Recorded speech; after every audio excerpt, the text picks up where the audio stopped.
ሰበር መረጃ ጆኒ ራጋና ልጅ ሚካኤል መሃል ምን ተፈጠረ? ሙሉ መረጃውን እንዳደርሳችሁ የፕላስ ምልክቷን ንኩ፣ ላይክ ሼር ማድረግ እንዳይረሳ። የመድረክ ሰዓቴ ተሰርቋል። ጆኒ ራጋ በልጅ ሚካኤል ፋፊ ላይ ቅሬታውን አሰማ።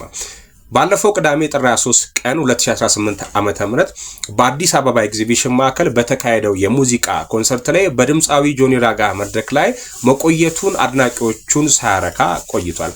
ለተፈጠረው የሰዓት መጣበብና የዝግጅት መስተጓገል ድምፃዊ በታዲያስ አዲስ በኩል ማብራሪያ ሰጥቷል። ጆኒ ራጋ ማለት ነው።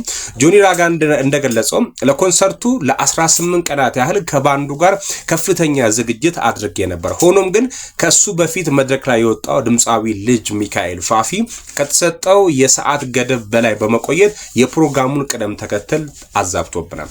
እያንዳንዱ አርቲስት 4 ወይም 5 ሙዚቃዎችን እንዲያቀርብ ታቅዶ ነበር። ነገር ግን ልጅ ሚካኤል ሰዓቱን አክብሮ ባለመውጣቱ የእኔን የመድረክ ሰዓት ተሻምቶብኛል ሲል ጆኒ ራጋ ቅሬታውን ገልጿል። በእለቱ በአዲስ አበባ በርካታ ዝግጅቶች ተሰርዘው የነበረ ቢሆንም የኤግዚቢሽኑ ኮንሰርት ግን በልዩ ሁኔታ እስከ ምሽት 5 ሰዓት ላይ እንዲቆይ ተፈቅዶለት ነበር።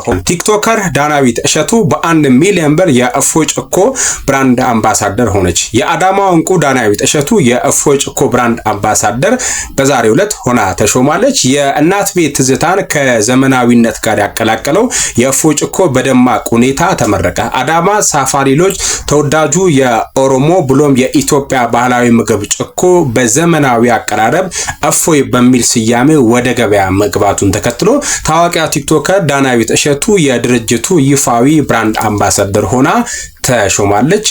የሳፋሪ ሎጅ አድራሻ ውድ አድማጮቼ ከፓን አፍሪካ ወረድ ብሎ በ09 መገናኛ 100 ሜትር ገባ ብላችሁ ታገኙታላችሁ። ይህን መረጃ እንዴት ታያችሁት?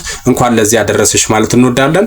እንኳን ደስ ያላችሁ። ኢትዮጵያ በዓለም ሁለተኛ የሆነውን ግዙፍ የኤአይ ዩኒቨርሲቲ ልትከፍት ነው። በኢትዮጵያ ከአንድ ዓመት በኋላ የሚጀምረው የሰው ሰራሽ አስተውሎት ዩኒቨርሲቲ ከዓለም ሁለተኛው የኤአይ ዩኒቨርሲቲ ይሆናል ተብሎ ይጠበቃል።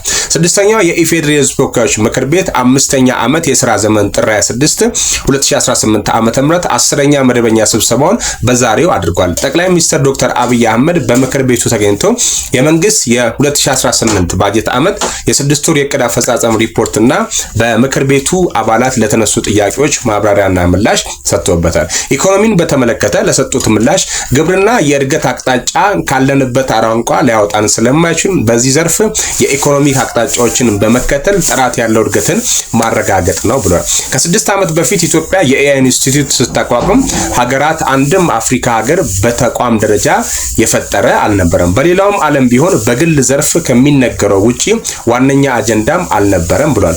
ከ6 ወራት በኋላ እውን የሚሆነው የአርቲፊሻል ኢንተለጀንስ ዩኒቨርሲቲ ከዓለም ሁለተኛው ነው። በዓለም ላይ እስካሁን አንድ ብቻ ነው የኤአይ ዩኒቨርሲቲ የተገነባው። ካለፈው ዓመት ጀምሮ የግንባታው ስራ ሲሰራ ቆይቶ በመጠናቀቅ ላይ የሚገኘው ዩኒቨርሲቲው በአንድ ዓመት ውስጥ ስራ ይጀምራል። ስለዚህ ሐሳብ መረጃ ምን አላችሁ? አስተያየታችሁን ኮሜንት ሴክሽን ላይ አጋሩኝ። ላይክ ሼር ማድረግ